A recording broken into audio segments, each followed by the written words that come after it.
Hello, we are officially 3/4 of the way through the year, which is a mad thing in of itself to come to terms with, but what better way to honour and checkpoint the passage of time of this past quarter than to reflect on the books that I've read so far and see which ones that I've loved the most. I've already made videos of the first and second quarter of the year, which I'll link down below, but in this video I'm going to be specifically listing my favourite books of the month of July, August and September, the third quarter. All the books included are rated 4 stars and above, and they're going to be in order of preference, so stick around to the end of the video to find out which were my top tier books from the past 3 months. And if you're new here and you haven't seen me before, hello, I'm Katerina, welcome to the channel. This is a space where I give my candid opinions about books, and if that's something you're into, why don't you consider subscribing? And all that dribble being said, let's get into the video. So the very first book on my list, and I apologize to anyone who's been watching my past few videos recently because I feel like I've mentioned this book a lot, but it's just a great book, and that is The Yellow Wallpaper by Charlotte Perkins Gilman. And for a short story, it is really, really good, and that is why I gave it 4 stars. So narrated through journal stories, we follow a woman who is suffering with postpartum depression, even though that it's never explicitly mentioned in the story. But lucky for her, it's the 1800s, and women don't yet have autonomy for their mental health, so she is just confined to her room by her husband as part of her treatment. And the longer she's stuck in the room, the more obsessed she becomes with this room's yellow wallpaper, to the point where she begins to see objects and even people within it. It explores themes of mental illness, gender roles, and the oppression of women in a patriarchal society. As I've stated before, don't let the fact that this book is old and small put you off from reading it. If anything, it is more impressive, because it's ultimately a snapshot of that time period showing how undermined women's autonomy and their mental health were. And to be honest, there's aspects within the book that are still familiar to today, which makes it more relatable than you think it will be. For example, how issues of postpartum depression still exist today, and without proper care and support, it can have very dire consequences for those who are struggling with it. And it's just a great psychological thriller that you can honestly read in one sitting, at least I did. Like, sometimes you just need to binge a book in a day, and this is a great book for it. The writing and atmosphere in the book is both chilling and eerie, and the fact that this woman who descended into madness appeared so seemingly normal in the beginning makes it even more intriguing. And with Halloween coming up at the end of this month, I would honestly say that this is a great contender to get you in the spooky mood. The second book on my list, which I also very much enjoyed, was The Invisible Life of Addie LaRue by V.E. Schwab. And again, I gave this book 4 stars. This novel is a mix of historical fiction and fantasy where we follow the life of a girl called Addie LaRue. And the story begins in 18th century France, where she makes a deal with the devil to live more freely and have more time. However, being the devil, the tricky little thing he is, he also curses her to be forgotten by every single person she meets. And for over 300 years, we follow her navigate this world whilst leaving no mark behind. Until one day, at a bookshop, she meets a man who remembers her name. Themes include memory, time, and the human desire to leave behind a legacy. I was immediately sold to read this book as soon as I heard what the concept was about. The idea to be forgotten by every single person you meet is such a straightforward and interesting idea, and I'm unfortunately one of those nitpicky people who get very annoyed in fantasy books when I find plot holes in them. But I honestly thought that the author did a really good idea of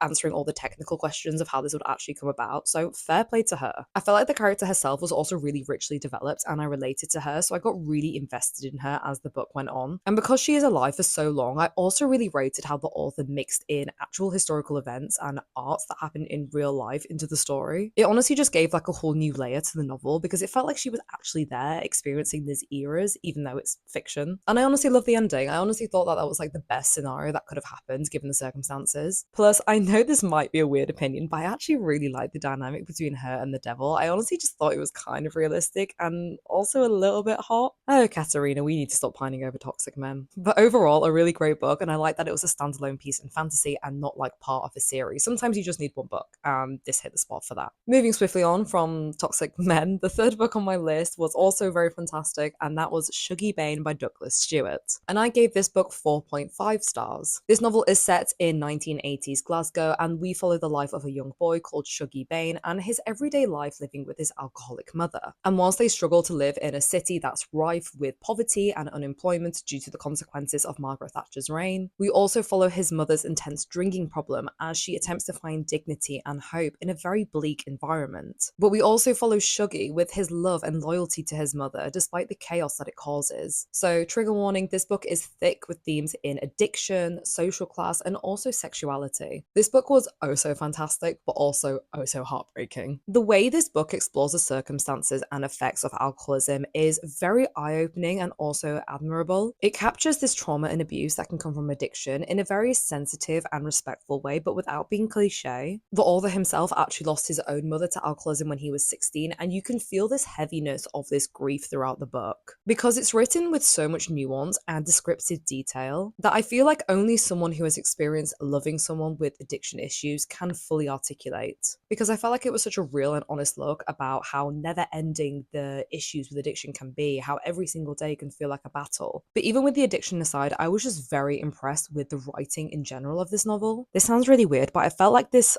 book was also very like sensory stimulating, because I felt like the author really used like all five senses. Like I felt like you could smell everything there, you could hear it, you could see it, you could touch it. Like I just felt like it was so immersive, and that takes really talented writing. And as someone who just has terrible memory in general, the fact that the author could remember such like minute details of this time period, I just thought was super impressive. So yeah, excellent book. It may be too intense for some people to read if they have experiences with addiction issues, but it is one that I definitely would recommend if you can stomach it. The fourth book on my list that I was also super impressed by was Giovanni's Room by James Baldwin, and I also gave this book 4.5 stars. This novel is set in 1950s Paris, and we follow an American man who very recently proposed to his girlfriend, but she's off traveling in Spain mulling over her decision, which in itself is quite funny. Like, okay, queen, don't need to give a yes or a no now, take your time. But whilst this man is in Paris, he meets a very charming Italian bartender called Giovanni, and we follow this man navigate his very conflicting emotions and feelings when it comes to Giovanni and also his sexuality. And ultimately, he therefore has to deal with the consequences of heartbreak, shame, and alienation from living inauthentically. Firstly, there is a reason that James Baldwin is one of the best writers to ever exist, because this book eats. I have only ever heard good things about this book, and I know that it's so monumental because it's literally referenced in so many other pieces of literature. So I was so excited to read it, and I'm so relieved that it lived up to the hype. I loved the raw and gritty exploration into themes of sexuality and shame, and the struggle for self-acceptance in a world that is so judgmental towards difference. And it's crazy when you read it, because I honestly feel like it's still relatable today, where people are so close-minded towards sexuality in some areas of the world. And as well, if you know me, I love a sad girl book, and this ending left me so upset.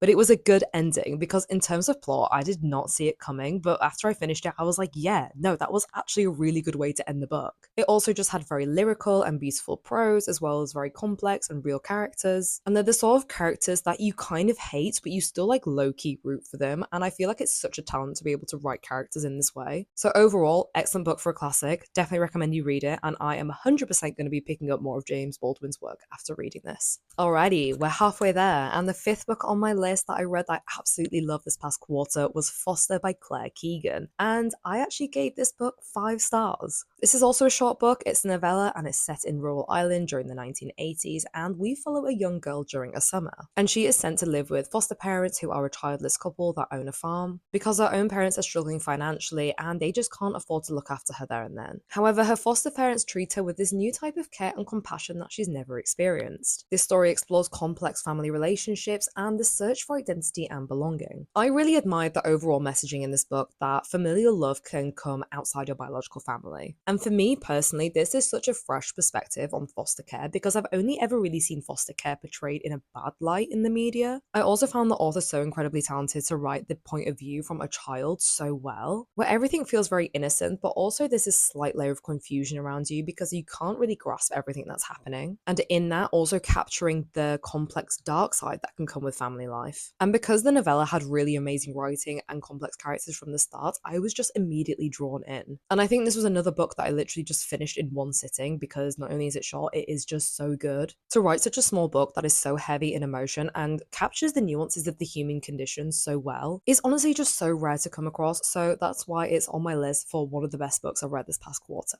For the 6th book on my list, which honestly absolutely floored me, was Swimming in the Dark by Tomasz Jedrowski. And obviously I gave this book 5 stars. This is a gorgeous yet heartbreaking book that is a blend of historical fiction and romance. It is set in 1980s Poland, where the country was under communist rule. And we follow 2 young men who meet at an agricultural camp, but they form a very intense and immediate connection. And their relationship blossoms in a society where their love is not only taboo, but also dangerous. And as the political tension in Poland escalates, so does the tension between the 2 lovers. And it creates a narrative that's not only raw and intimate, but also historically resonant. It explores themes of oppressive regimes, forbidden love, and the quest for identity. This is one of the pieces of literature that actually references Giovanni's Room in it, and because this book was so good, it made me pick up up Giovanni's room. I loved how the book addresses complexities in love in a time of political turmoil. You follow this character's every thought as he's wrestling within the constraints of society that forbids his love, but you're also following along in the excitement and vulnerability of him having his first romance. And it's almost ironic that he finds peace and sanctuary within his lover's presence, but that's also juxtaposed from his lack of freedom that he has in everyday life. I just felt like every single character in the book was just so richly developed that I honestly just resonated with everyone. You see each person's inner conflicts and desires, and they're all just rendered with such nuance and empathy, which makes the fate of so many characters so heartbreaking because you become so invested in them by the end. It was just a fantastic book and definitely one that I will think about often because I absolutely adored it. Okay, buckle up team, we are on our final two books. I actually really struggled to decide which one came out on top, so I almost see these like as a tie because they're just very different but also good. But moving on, the seventh book on my list, which I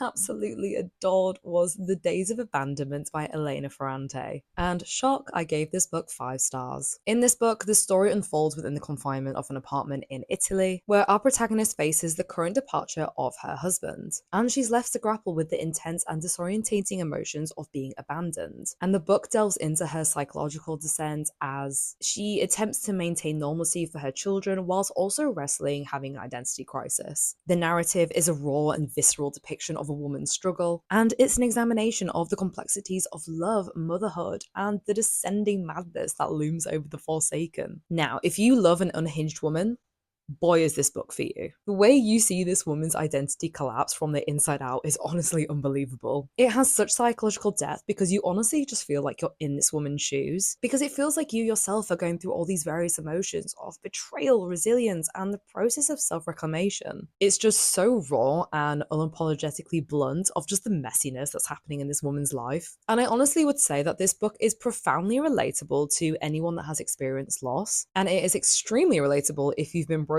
up with or have been ghosted, so proceed with caution. I should also point out that this book also is quite comedic at times. Like, honestly, this woman does so much batshit crazy things that I was really laughing out loud at some point. I was like, what is she doing, honestly? But also fair, relatable. But it also just had this very beautiful, unrestrained female range that I absolutely yearn for. It's just a stunning book that's both intense and entertaining, and one that I definitely think that you should read. And finally, last but not least, the 8th book on my list, which was honestly so incredible I haven't stopped thinking about since I read it, was The Road by Cormac McCarthy. And this comes as no surprise that I gave this book 5 stars also. So this is a post-apocalyptic novel that follows a father and his young son as they struggle to survive in a world that's been destroyed by an unknown disaster. They journey through a desolate landscape of a burned down North America, where their harrowing journey over many months is just constantly threatened by starvation and violence. This book also inspired The Last of Us, the video game and TV show, so if you've played or watched that, then that will give you a vibe of what this book is about. This book was just incredible, one of the best books I think I've ever read. I am a lover of survival thrillers through and through, and this novel just honestly ticked every single box for me. We had layered characters, a suspenseful plot, incredible writing, and just reading about the lengths people will go to in order to survive is both incredible but also horrifying. It's like one of those books that I would give to aliens and be like, just look at how incredible the human race's desire is to live. And it makes you wonder, why do they fight so hard to live in a world that is so terrible to exist in? Which, the mad thing is, you can honestly ask the same question to real life people living in the world today. Like, take the Palestinian people, they are going through some of the most horrific conditions ever, yet their spirit to remain and have a free Palestine is honestly incredible. And it's this very fact that on the surface, this book's plot may seem unrealistic, but in actuality, when you examine the real life circumstances of this book, that's what makes it so mind-blowing. It's such an interesting take on survival and hope and the human spirit in the face of unimaginable adversity. The writing is so haunting and powerful, and it just makes you appreciate the small things you have in your everyday life. I think you get the gist of how much I love this book, but one last thing just to prove how much I love it. I hate books with no speech marks. Like, it is one of my biggest pet peeves in books, but the fact that this book has no speech marks, yet it is literally one of my favorite books of all time, just speaks volumes about how incredible it is. I think this is one of those those books that will definitely stay with me for life, and honestly probably one of my favorite books of the year so far. And those are all the books that I have read this past quarter. Have you read any of these books? If so, what did you think of them? And if not these books, let me know which books you have read recently that you absolutely loved. If you like this video, please help me out and give it a like down below. It really helps my channel out, as more people can see me yap about my silly little book opinions. And if you're new to the channel, please subscribe. I make new videos every single Tuesday. And that way you'll also be here when I drop my video on the best books from the last quarter of the year. Feel free to also follow me on Goodreads. I update in real time what books I'm reading on there. And also feel free to follow me on my Instagram. I post a lot more personal stuff on there, but I also post books as soon as I finish reading them. That way you can see what I rated them and also what they're about. And yeah, I love videos where I can just purely talk about how much I love books. I just get so excited and very, very eager to talk. But thank you so much for watching. I hope you enjoyed, and I will see you in the next one. Bye!